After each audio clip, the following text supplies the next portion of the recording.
Hello friends, welcome back in Agri Mantra channel. Today we are discussing about agriculture current affairs which are most useful for upcoming agricultural competitive exams. Friends, आज हम बात करेंगे 26 अगस्त 2020 के important agriculture current affairs जो exam के point of view से काफ़ी important रहने वाले हैं, इसलिए वीडियो को एंड तक जरूर देखना। उससे पहले एक इन्फॉर्मेशन, अगर आप एग्री मंत्रा के सोशल मीडिया प्लेटफॉर्म से अभी तक नहीं जुड़े हैं तो जुड़ सकते हैं। वहाँ पर आपको latest agriculture current affair dose, PDF notes और इम्पोर्टेंट वीडियोस के लिंक अवेलेबल होते रहते हैं।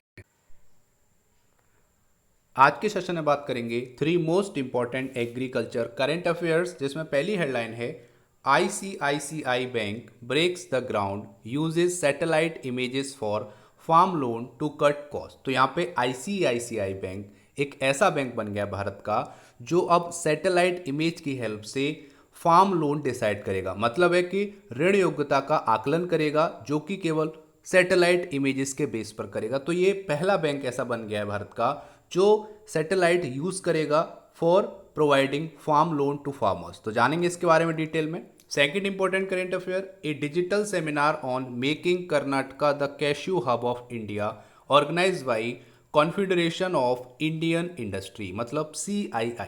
तो यहाँ पे एक सेमिनार हुआ है जो कि डिजिटल सेमिनार हुआ है on making Karnataka the cashew hub of India. तो कर्नाटका को कैश्यू हब ऑफ इंडिया बनाने के लिए ये डिजिटल सेमिनार हुआ है जो ऑर्गेनाइज कराया है कॉन्फेडरेशन ऑफ इंडियन इंडस्ट्री। तो जानेंगे इसके बारे में डिटेल में सारी इन्फॉर्मेशन, इसका उद्देश्य क्या है, कर्नाटका में कितना प्रोडक्शन हुआ है कैश्यू का और आने वाले टाइम में क्या क्या चेंजेस देखने को मिलेंगे, सारी इन्फॉर्मेशन आने वाली स्लाइड्स में। थर्ड और important current affair, 14 state finalize action plan for agri export policy, जो कि कॉमर्स मिनिस्ट्री ने बोला है। तो यहाँ पर 14 स्टेट ने फाइनलाइज किया है कि वो एग्री एक्सपोर्ट पॉलिसी लाएगी अपनी स्टेट में। तो जानेंगे इसके बारे में, एग्रीकल्चर एक्सपोर्ट पॉलिसी क्या है ये भी जानेंगे और वो कौन से 14 स्टेट हैं ये भी जानेंगे। तो स्टार्ट करते हैं आज का मोस्ट इंपॉर्टेंट सेशन। सबसे पहले बात करेंगे तो आईसीआईसीआई बैंक ने अभी सैटेलाइट इमेज यूज करके फार्म लोन प्रोवाइड करेगी जिससे ट्रेवल कॉस्ट में कमी आएगी। मतलब है कि जो ऋण का आकलन करने जाते हैं जो भी ऑफिसर्स होते हैं उनको काफ़ी यहाँ पर मशक्क़त करनी पड़ती है, जाना पड़ता है, ट्रेवल कॉस्ट आती है, तो उसको सब कट कर दिया गया है। मतलब है कि अब केवल सैटेलाइट की हेल्प से अब ये पता लगा पाएंगे कि फार्मर को कितना ऋण मिलेगा उसकी इरिगेशन पे, उसके लैंड पे और उसके जो भी एसेट होंगे एग्रीकल्चर में उसके बेसिस पे। तो जान लेते हैं इसके बारे में। तो यहाँ पर है ICICI bank has begun using satellite image for farmland to help assess farmer credit worthiness, जो कि यहाँ पर बोला जा रहा है कि कोविड-19 पेंडेमिक चल रहा है तो यहाँ पे काफ़ी कमी आई है लोगों का और जो इंश्योरेंस पॉलिसीज़ हैं, ठीक है, जो भी इंश्योरेंस ऑर्गेनाइजेशन है उनके बीच में जो कम्युनिकेशन था वो गैप आया है, उसमें ब्रेक आया है। तो उसको ख़त्म करने के लिए और जल्दी ही ऋण योग्यता का आकलन करने के लिए ये सैटेलाइट इमेजेस यूज़ करेगी आईसीआईसीआई बैंक, ठीक है, जिससे होगा क्या, इट कट ट्रेवल कॉस्ट। तो ये ट्रेवल कॉस्ट कम हो जाएगी और मेक फास्टर लैंडिंग डिसीजन, और जल्दी से ही डिसीजन ले पाएगी कि फार्मर को कितना लोन दिया जा सकता है। तो ये सारी चीज़ें होंगी सैटेलाइट की हेल्प से। जैसा कि आपको पता है डिजिटल रिवॉल्यूशन आ रहा है इंडिया में और उसी का एक ये एग्जाम्पल है कि अब बैंक्स भी यहाँ पर सैटेलाइट यूज़ करेंगे फार्मर की ज़मीन का, उसकी क्रॉप का, उसके इरिगेशन के साधन क्या हैं उसको आकलन करने के बाद ये पता लगा पाएंगे कि किसान को कितना ऋण देना है या फिर कितना क्रेडिट देना है, ठीक है। आगे बात करेंगे तो यहाँ पर बोला गया है कि आईसीआईसीआई बैंक भारत का चौथा, ठीक है, संपत्ति के हिसाब से भारत का चौथा सबसे बड़ा ऋणदाता है आईसीआईसीआई बैंक जो लोगों को क्रेडिट प्रोवाइड कराता है। तो यहाँ पे बात हो रही है तो आईसीआईसीआई बैंक के सीईओ आपको पता होने चाहिए, वो है मिस्टर संदीप बख्शी जी। इसका हेडक्वार्टर है मुंबई में और इसकी टैगलाइन पूछी जाती है आरआरबी में, एग्जाम में कई बार आता है कि बैंक्स की टैगलाइन। तो यहाँ पे आईसीआईसीआई बैंक की जो टैगलाइन है वो है हम है ना ख्याल आपका। ये आपको याद रखना है, ठीक है, मैं रिपीट करता हूँ, हम है ना ख्याल आपका is the tagline of ICICI bank, ठीक है। आगे बात करेंगे तो यहाँ पर यह भी बोला गया है कि जो पिक्चर्स होंगी जो सैटेलाइट लेगी वो थर्ड पार्टी उसको एनालिसिस करेगी, उसका रिपोर्ट आईसीआईसीआई बैंक को सेंड करेगी, उसी के बेसिस पे यहाँ पर क्रेडिट डिसाइड होगा कि फार्मर को कितना क्रेडिट दिया जाना है। ये अभी स्टार्ट हुआ है, तो यहाँ पर 500 नॉर्दर्न इंडियन विलेज से स्टार्ट किया है, ठीक है। और आगे प्लान है कि आने वाले समय में इस टेक्नोलॉजी की हेल्प से 63,000 विलेजेस को ऋण दिया जाएगा, क्रेडिट दिया जाएगा, ठीक है। आगे यहाँ पे बोला गया है Indian bank typically deploy official to travel 100 of miles across. तो यहाँ पर बात हो रही है कि जो हमारे ऑफिसर्स हैं, जो बैंक में ऑफिसर्स हैं, उनको 100 माइल चलना पड़ता है, तब वो डिसाइड कर पाते हैं कि किसान को कितना लोन प्रोवाइड करना है, कितना क्रेडिट देना है। वो क्या देखने जाते हैं, वो इरिगेशन सिस्टम देखने जाते हैं, क्रॉप की क्वालिटी, लैंड लोकेशन क्या है, सारी चीज़ें वो देखने के बाद फॉरकास्ट करते हैं कि उनको इतने % या फिर इतने रुपीज़ का यहाँ पर ऋण मिल सकता है, लोन मिल सकता है। वो सारी चीज़ें अब किसकी हेल्प से होंगी, सैटेलाइट की हेल्प से होंगी। अब किसी भी ऑफिसर्स को जाने की रिक्वायरमेंट नहीं होगी, घर बैठे सैटेलाइट की हेल्प से बैंक ये पता लगा पाएंगे कि फार्मर के पास कितना एसेट है, कितनी संपत्ति है, कितना जो एग्रीकल्चर लैंड है वो किस टाइप का है, और यहाँ पर कौन कौन से साधन वो यूज़ करता है इरिगेशन के लिए। उसी के बेसिस पे यहाँ पे क्रेडिट प्रोवाइड किया जाएगा फार्मर्स को। एक तरह से नई टेक्नोलॉजी है इस फील्ड में, जो कि हेल्प करेगी आत्मनिर्भर भारत को और फार्मर्स की इनकम को डबल करने में, और जो टाइम टेकिंग प्रोसेस होते थे वो भी अब यहाँ पे कम हो जाएगा। आगे यहाँ पे बोला गया है कि agriculture accounted for nearly 15% of India's $2.8 trillion economy as of January. तो जनवरी में जो कैलकुलेट की गई थी कि भारत की जो इकोनॉमी है वो $2.8 ट्रिलियन है, जिसको मोदी जी ने टारगेट किया है $5 ट्रिलियन बनाने का, ठीक है, जिसका 50% जो है वो एग्रीकल्चर से आता है, ठीक है। तो एग्रीकल्चर एक वास्ट फील्ड है, बहुत बड़ा फील्ड है, उसको सपोर्ट करने के लिए आईसीआईसीआई बैंक ने ये इनिशिएटिव लिया है, जो कि इंपॉर्टेंट क्वेश्चन भी है और करेंट अफेयर भी है, क्योंकि ये ऐसा बैंक बन गया है जो पहली बार सैटेलाइट की हेल्प से लोगों को, फार्मर्स को क्रेडिट प्रोवाइड कराएगा। इतना आपको पता रखना है, ठीक है। आगे यहाँ पे बोला गया है data from satellite images would help ICICI bank to cut cost and reduce time taking. जैसे मैंने आपको बताया कि कॉस्ट भी कट होगी और टाइम टेकिंग प्रोसेस होते हैं वो भी यहाँ पे रिड्यूस हो जाएंगे। यहाँ पर ये बात कही है executive director of ICICI Bank Anu Bagchi ने, ठीक है, एक कॉन्फ्रेंस कॉल पे। आगे यहाँ पर यही बोला गया है कि ये सारी चीज़ें काफ़ी इंपॉर्टेंट रहेंगी आने वाले टाइम में फार्मर्स के लिए भी, और जो भी फाइनेंशियल इंस्टीट्यूशन है जो क्रेडिट प्रोवाइड करते हैं फार्मर्स को, उनके लिए भी काफ़ी बेनिफिशियल रहेंगी। तो ये हो गया हमारा पहला इंपॉर्टेंट करंट अफेयर। उम्मीद करता हूँ सारी इन्फॉर्मेशन आपको यहाँ पर समझ में आई होगी। आगे बात कर लेते हैं एक और इंपॉर्टेंट। उससे पहले अगर आपने वीडियो को लाइक नहीं किया तो वीडियो को लाइक कर देना, और अगर आपने इस वीडियो को भी शेयर नहीं किया तो जल्दी से शेयर कर दीजिए, ताकि सभी स्टूडेंट जुड़ जाएँ इस इंपॉर्टेंट सेशन में। आज की वीडियो का टारगेट है 150 लाइक्स का। अगर आपकी वीडियो पसंद आए तो वीडियो को लाइक जरूर करना। आगे बात करेंगे सेकंड इंपॉर्टेंट करंट अफेयर।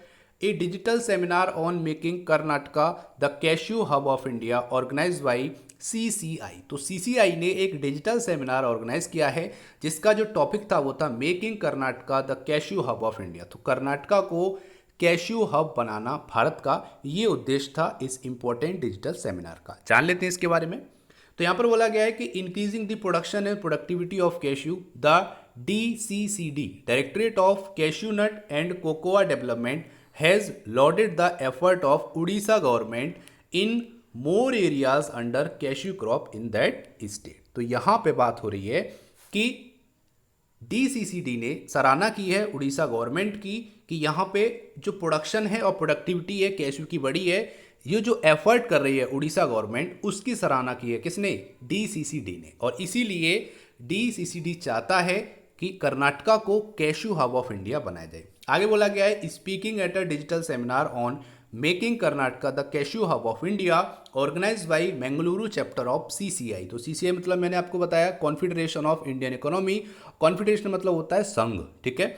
आगे वहां बोला गया है जो कि कौन थे, जो आपके वो थे वेंकटेश एन हुब्बाली, ठीक है, जो कि आपके डायरेक्टर हैं DCCD के, मतलब directorate of cashew and cocoa development के डायरेक्टर VN हुब्बाली ने ये बात कही है। आगे बोला गया है Orissa is the bringing around 10,000 hectare of area under cashew crop every year. तो हर साल उड़ीसा एक ऐसा स्टेट है जो हर साल 10,000 हेक्टेयर एरिया को कैश्यू क्रॉप के अंडर लाता है, ठीक है। मतलब है 10,000 हेक्टेयर एरिया हर साल बढ़ता है कर्नाटका में कैश्यू क्रॉप के अंडर में, ठीक है। काफ़ी इंपॉर्टेंट है। यहाँ पे आगे बोला गया है Orissa has covered around 20,000 hectare this year alone. तो यहाँ पर बात हो रही है कि अकेले उड़ीसा ने इस बार 20,000 हेक्टेयर में जो आपका कैश्यू है उसको ग्रो किया है।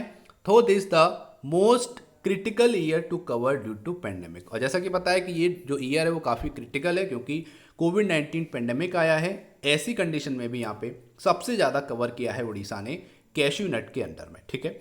आगे बोला गया है it has distributed around 40 lakh cashew sample. तो यहाँ पे उसने 40 लाख कैश्यू सैपलिंग जो है वो डिस्ट्रीब्यूट किए अपने फार्मर्स को अंडर मनरेगा, मतलब जो मनरेगा स्कीम है, और आर के वी वाई क्या है, राष्ट्रीय कृषि विकास योजना। इसके तहत 40 लाख कैश्यू सैपलिंग प्रोवाइड की गई फार्मर्स को। और जो भी अदर स्टेट की जो स्कीम थी उसके तहत यहाँ पे कैश्यू नट को प्रमोट किया गया है उड़ीसा गवर्नमेंट के द्वारा, ये यहाँ पे बात की गई है, ठीक है। आगे यहाँ पे बात की जा रही है तो यहाँ पर है K Prakash Rao, chairman of the Mangaluru chapter of CCI, said the Karnataka has around 350 cashew processing unit in 6 district, ठीक है, and a majority of them are in the MSME sector. तो यहाँ पे कर्नाटका में लगभग 350 कैश्यू प्रोसेसिंग यूनिट हैं जो लगभग 6 डिस्ट्रिक्ट्स में हैं, और इसमें से जो मेजोरिटी आपकी जो यूनिट्स हैं वो एमएसएमई के थ्रू चल रही हैं, ठीक है। तो इतना आपको याद रखना है। आगे बोला गया है stressing the need to bring more area under cashew cultivation, he said that the production has grown up 35,000 ton in 90s। तो 90s की बात करेंगे तो 35,000 टन यहाँ पे जो प्रोडक्शन होता था वो अब बढ़ के कितना हो गया है, 70,000 टन हो गया है, ये यहाँ पे बात की गई है, ठीक है। तो इतना यहाँ पर आपको इंपॉर्टेंट है कि यहाँ पर एक सेमिनार हुआ है जिसमें DCCD ने ये सेमिनार कंडक्ट कराया है, जिसमें CCI ने कंडक्ट कराया है। और यहाँ पे जो DCCI है उसने काफ़ी सराहना की है उड़ीसा गवर्नमेंट की, ठीक है, कि वो भी अपनी क्रॉप को क्या कर रही है, कैश्यू क्रॉप के अंदर ला रही है, अपनी जो भी स्टेट हैं, अपने फार्मर्स हैं, उनको यहाँ पर बोल सकते हो प्रमोट कर रही है, अवेयर कर रही है कि वो ज़्यादा से ज़्यादा कैश्यू का प्रोडक्शन करें, ठीक है। इतना आपको पता रखना है इस इंपॉर्टेंट करेंट अफेयर से। अब बात आती है DCCD मतलब directorate of cashew and cocoa development, उसका हेडक्वार्टर कहाँ है, तो कोची केरला में है, ठीक है।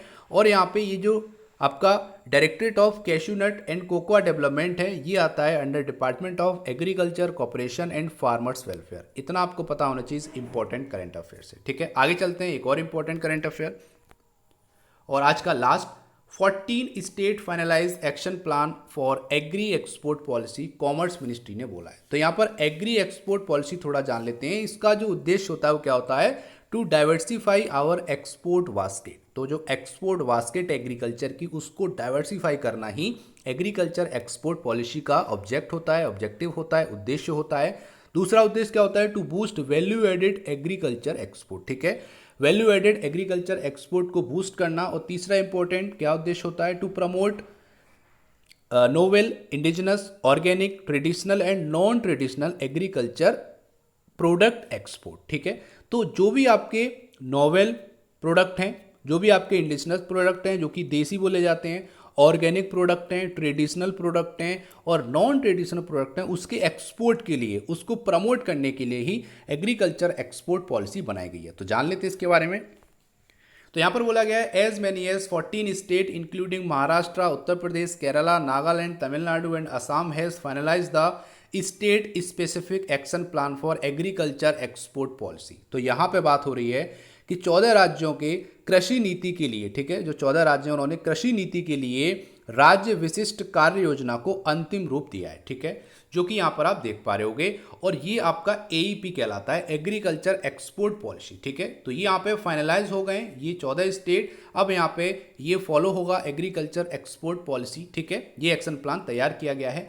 आगे बोला गया है कि जो आपका एपीडा है, agricultural and process food product export development authority, ठीक है, is engage with all state and union territory. तो जो एपीडा है वो सभी स्टेट और यूनियन टेरिटरी के साथ इंगेज रहता है और वो कोशिश करता है कि AEP मतलब एग्रीकल्चर एक्सपोर्ट पॉलिसी को इम्प्लीमेंट कराया जाए, ठीक है, हर स्टेट में, हर यूनियन टेरिटरी में। और वो has also sign MOU with AFC India limited and national cooperative union of India NCUI। तो यहाँ पर AFC क्या है, AFC यहाँ पर क्या है आपका, ये भी थोड़ा सा जान लेते हैं, एग्रीकल्चरल फाइनेंस कॉर्पोरेशन, ठीक है। उसको पहले क्या बोला जाता था, agriculture finance corporation limited India, ठीक है, इसका नाम चेंज हो गया है एग्रीकल्चरल फाइनेंस कॉर्पोरेशन। तो यहाँ पे बात हो रही है कि एपीडा कोशिश करता है कि एग्रीकल्चर एक्सपोर्ट पॉलिसी को इम्प्लीमेंट कराया जाए हर स्टेट में, हर यूनियन टेरिटरी में। और एपीडा ने अभी एमओयू साइन किया है एएफसी इंडिया लिमिटेड के साथ और national corporation union of India NCUI Delhi के साथ, ताकि ज़्यादा से ज़्यादा एग्रीकल्चर एक्सपोर्ट पॉलिसी जल्दी से जल्दी हर स्टेट और यूनियन टेरिटरी में इंप्लीमेंट हो जाए। ठीक है, इतना आपको पता रखना है। आगे बोला गया है the other state that have finalize the action plan include Punjab, Karnataka, Gujarat, Rajasthan, Andhra Pradesh, Telangana, Manipur और सिक्किम। कुछ और स्टेट हैं जो फाइनलाइज कर चुके हैं इस एक्शन प्लान को, जिसमें इंक्लूडेड है पंजाब, कर्नाटका, गुजरात, राजस्थान, आंध्र प्रदेश, तेलंगाना, मणिपुर और सिक्किम। आगे बोला गया है the objective of the large AEP of which state plan are a part is to double farmers income. तो यहाँ पर ये बोला गया कि जो ऑब्जेक्ट है एईपी लाने का, मतलब है एग्रीकल्चर एक्सपोर्ट पॉलिसी लाने का, वो यही है कि फार्मर्स की इनकम को डबल किया जा सके। जैसा कि आपको पता है नरेंद्र मोदी जी का विजन था कि 2022 तक फार्मर की इनकम को डबल करना, हो सकता है पूरा हो जाए, लेकिन मुझे नहीं लगता है कि ये जो उनका विजन था, जो उनका टारगेट था, वो अचीव हो पाएगा 2022 तक। लेकिन उसी को देखते हुए यहाँ पे एईपी को हर स्टेट में बोल सकते हो अप्लाई किया जा रहा है, इंप्लीमेंट किया जा रहा है, जिसका उद्देश्य वही है कि फार्मर्स की इनकम को डबल करना है और एग्रीकल्चर एक्सपोर्ट को भी डबल करना है आने वाले फ्यू ईयर्स में। ठीक है, तो जो आने वाले वर्ष हैं, जो आने वाले साल हैं, उसमें वो चाहते हैं कि एग्रीकल्चर का एक्सपोर्ट और बढ़े, जिससे एग्रीकल्चर में जो जीडीपी है, ठीक है, जीडीपी जो होती है उसमें एग्रीकल्चर का जो शेयर होता है वो भी इंक्रीज हो, क्योंकि काफ़ी कम हुआ है जब से देश आज़ाद हुआ है। उसके बाद ईयर बाय ईयर जो एग्रीकल्चर का शेयर है जीडीपी से वो डाउन होता जा रहा है। लेकिन कोरोना पेंडेमिक में अगर हम बात करेंगे तो एग्रीकल्चर एक ऐसा सेक्टर था जिसने सबसे ज़्यादा प्रोडक्शन किया है, क्रॉप्स का रिकॉर्ड प्रोडक्शन किया है, कंपेयर करेंगे तो हम इंडस्ट्री से और सर्विसेज से। ठीक है, इतना आपको पता होना चाहिए। आगे यहाँ पे बोला गया है to promote cluster approach in production of specific crop. तो यहाँ पे क्लस्टर अप्रोच उन्होंने जो होती है उसको प्रमोट करने के लिए, ताकि कुछ स्पेसिफिक क्रॉप हैं उनका प्रोडक्शन बढ़ सके। जैसे उन्होंने 20 क्लस्टर लेवल कमेटी बनाई हैं जो कि बन चुकी हैं, और वो क्लस्टर डिस्ट्रिक्ट पे जैसे बात करेंगे तो पंजाब और यूपी में पोटैटो एक स्पेसिफिक क्रॉप है जिसके प्रमोशन के लिए, जिसके प्रोडक्शन को बढ़ाने के लिए यहाँ पे क्लस्टर लेवल कमेटी बनाई गई है, जो कि पंजाब और यूपी में पोटैटो के लिए काम करेगी, राजस्थान में इसबगोल के लिए काम करेगी, और आपका महाराष्ट्र में बनाना, ग्रेप्स, ऑरेंज, पोमग्रेनेट के लिए काम करेगी। ये कुछ ऐसे स्पेसिफिक क्रॉप हैं जो इन्हीं डिस्ट्रिक्ट में सबसे ज़्यादा देखने को मिलते हैं, इनका प्रोडक्शन काफ़ी अच्छा होता है। इन स्टेट की जो सॉइल है वो इन क्रॉप्स को कैच करती है, ठीक है, वो इजीली ग्रो करते हैं, इसीलिए यहाँ पे क्लस्टर बनाए गए अकॉर्डिंग टू स्टेट। यहाँ पे बनाना तमिलनाडु के लिए बनाया गया है, और यहाँ पे केरला के लिए भी है, और मैंगो जो आपका यूपी जाना जाता है मैंगो के लिए, तो यहाँ पर यूपी बनाया गया है। डेयरी प्रोडक्ट गुजरात में बनाया गया है और यूपी में भी है, और आपका रोज़ ओनियन कर्नाटका में बनाया गया है, और फ्रेश वेजिटेबल यूपी में बनाया गया है, ऑरेंज एमपी में, और पोटैटो गुजरात में। तो ये सारे आपकी कुछ स्पेसिफिक क्रॉप हैं जिनको प्रमोट करने के लिए इनका प्रोडक्शन बढ़ाया जा सके। अगर प्रोडक्शन एक बार बढ़ जाएगा तो एग्रीकल्चर में जो एक्सपोर्ट हो रहा है एग्रीकल्चर कमोडिटीज़ का वो भी इंक्रीज होगा। तो यहाँ पर सीधा सीधा कहने की बात है कि जिन स्टेट्स में जो क्रॉप होती है, जो होती आ रही है, जिस क्रॉप के लिए वो स्टेट डिस्ट्रिक्ट जाने जाते हैं, उन्हीं को और प्रमोट करने के लिए यहाँ पे क्लस्टर लेवल कमेटी बनाई गई है। ठीक है, जो भी स्पेसिफिक क्रॉप है उस पर और ज़्यादा ध्यान दिया जाएगा, एम्फेसाइज किया जाएगा, ताकि उसका प्रोडक्शन और बढ़े। उसकी मार्केट वैल्यू बढ़ाने के लिए हम लोग क्या करते हैं, जीआई टैग लाते हैं, ठीक है, ज़्यादा से ज़्यादा प्रोडक्शन करते हैं और उसका एक्सपोर्ट करते हैं। अगर एक बार एक्सपोर्ट होना शुरू हो जाता है तो उस जो प्रोडक्ट है उसकी क्वालिटी, उसका जो मार्केट वैल्यू वो बढ़ जाता है, और जो फार्मर्स उस क्रॉप को करते हैं तो उनका भी यहाँ पर बेनिफिट होता है, उनको भी यहाँ पर अच्छा मार्केट प्राइस मिलता है। ठीक है, इतना आपको पता होना चाहिए इंपॉर्टेंट करंट अफेयर से। उम्मीद करता हूँ यहाँ तक आपको समझ में आया होगा। अगर कोई क्वेरी है तो आप कमेंट कर सकते हो, अगर क्वेरी नहीं है, वीडियो पसंद आए तो वीडियो को अभी लाइक कीजिए, और आज का जो टारगेट है 150 लाइक्स का उसको भी आप अचीव कराइए। ये आप कर सकते हैं, आपका ही सपोर्ट हमारे चैनल को आगे ले जा सकता है, और हम आपकी सेवा में हमेशा तत्पर रहते हैं। ठीक है, अब बात करेंगे आज का प्यारा सा क्वेश्चन। उससे पहले बात करेंगे पिछले वीडियो में पूछे गए क्वेश्चन के आंसर के बारे में। तो क्वेश्चन क्या था, southern region farm machinery training testing institute, जिसको SRFM-TTI बोलते हैं, is situated in which state. तो यहाँ पर बात हो रही थी कि SRFM-TTI किस राज्य में स्थित है, इसका सही आंसर आपको देना था। तो आंसर है ट्रैक्टर नगर, आंध्र प्रदेश। तो Andhra Pradesh is the right answer of this question. सभी स्टूडेंट ने सही आंसर किया है इस क्वेश्चन के लिए। अब बात करते हैं आज का प्यारा सा क्वेश्चन। तो क्वेश्चन है, what is the current repo rate of RBI in India. तो अभी आपको बताना है कि आरबीआई का करेंट रेपो रेट कितना चल रहा है भारत में। तो जल्दी से कमेंट कीजिए, अगर आपको आंसर पता है तो टाइप कीजिए आंसर और भेज दीजिए हमारे चैनल पे। हम आपके वैल्यूएबल कमेंट का वेट कर रहे हैं। तो ये था आज का इंपॉर्टेंट सेशन। उम्मीद करता हूँ सेशन पसंद आया हो। अगर अच्छा लगा है, थोड़ा सा भी अच्छा लगा है, तो वीडियो को लाइक करना और इस वीडियो को कम से कम एक व्हाट्सएप या एफबी ग्रुप में शेयर जरूर करना, ताकि सभी स्टूडेंट तक ये वीडियो पहुंच सके। इसका पीडीएफ आपको हमारे टेलीग्राम चैनल और व्हाट्सएप ग्रुप में मिल जाएगा, जिसकी लिंक डिस्क्रिप्शन बॉक्स में दे दी है। So thank you for watching. जय हिंद, जय भारत।